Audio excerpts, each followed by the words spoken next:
திருப்பத்தூரில் பங்கு தொகை தருவதாக கூறி 10க்கும் மேற்பட்டோரிடம் 7.25 கோடி ரூபாய் மோசடி செய்த தனியார் வங்கி மேலாளரை போலீசார் கைது செய்துள்ளனர். திருவள்ளூர் மாவட்டம் கடம்பத்தூர் அருகே மணவாள நகரை சேர்ந்த கிரிபிரசாத் ராவ் என்பவர் அளித்த புகாரின் பேரில் போலீசார் இந்த நடவடிக்கையை எடுத்துள்ளனர். போர்ட்போலியோ மேனேஜ்மெண்ட் சர்வீசஸ் என்று சொல்லப்படும் PMS என்ற நிறுவனத்தில் பணம் முதலீடு செய்தால் மாதம் பங்கு தொகை அதிகம் கிடைக்கும் என்றும் எப்போது கேட்டாலும் முழு தொகையையும் திருப்பி தருவதாகவும் ஆசை வார்த்தை கூறியுள்ளார்.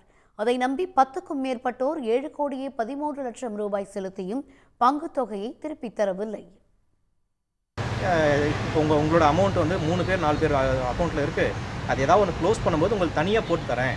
ஏன்னா இப்போ உங்களுக்கு சின்ன அமௌண்ட் போட்ட மாதிரி 4-5 பேருக்கு சேர்த்து தான் உங்களுக்கு போட்டிருக்கேன். அந்த அமௌண்ட் வந்ததும் உங்களுக்கு தனியாக வந்து ஒரு 50 lakhs தனி பேக்கேஜாக போட்டு தரேன்.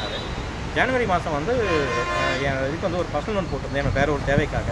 ஸோ அந்த அமௌண்ட்டு வந்து என்னால் வந்து அப்போ அந்த தேவைக்கு யூட்டிலைஸ் பண்ண முடியாமல் போச்சு. ஒரு இதுக்கு வந்து உள்ள ப்ராப்பர்ட்டிக்காக அப்ளை பண்ணது. இவர் என்ன பண்ணிட்டாரு, அந்த அமௌண்ட் இருக்கு இல்லையா, நீங்கள் அதை வந்து என் அக்கௌண்ட்டில் போடுங்க, இதுக்கு போடுங்க, PMSல போடுங்க, நான் ஒரு 3 மாதத்தில் வந்து நம்ம திருப்பி எடுத்துக்கலாம், அந்த ப்ராப்பர்ட்டி வரும்போது நீங்கள் திருப்பி எடுத்துக்கலாம்னாரு.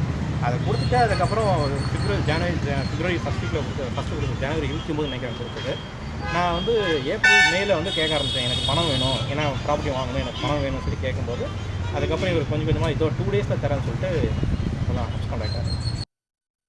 கடந்த 2019ஆம் ஆண்டு தனது பள்ளி பருவ பெண் தோழி காயத்ரி என்பவருடன் சேர்ந்தே இந்த மோசடியில் ராஜ்குமார் ஈடுபட்டது விசாரணையில் தெரிய வந்துள்ளது.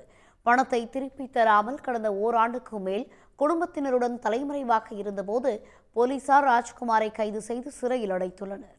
உடனுக்குடன் செய்திகளை தெரிந்து கொள்ள சன் நியூஸ் பெல் ஐகானை கிளிக் பண்ணுங்க.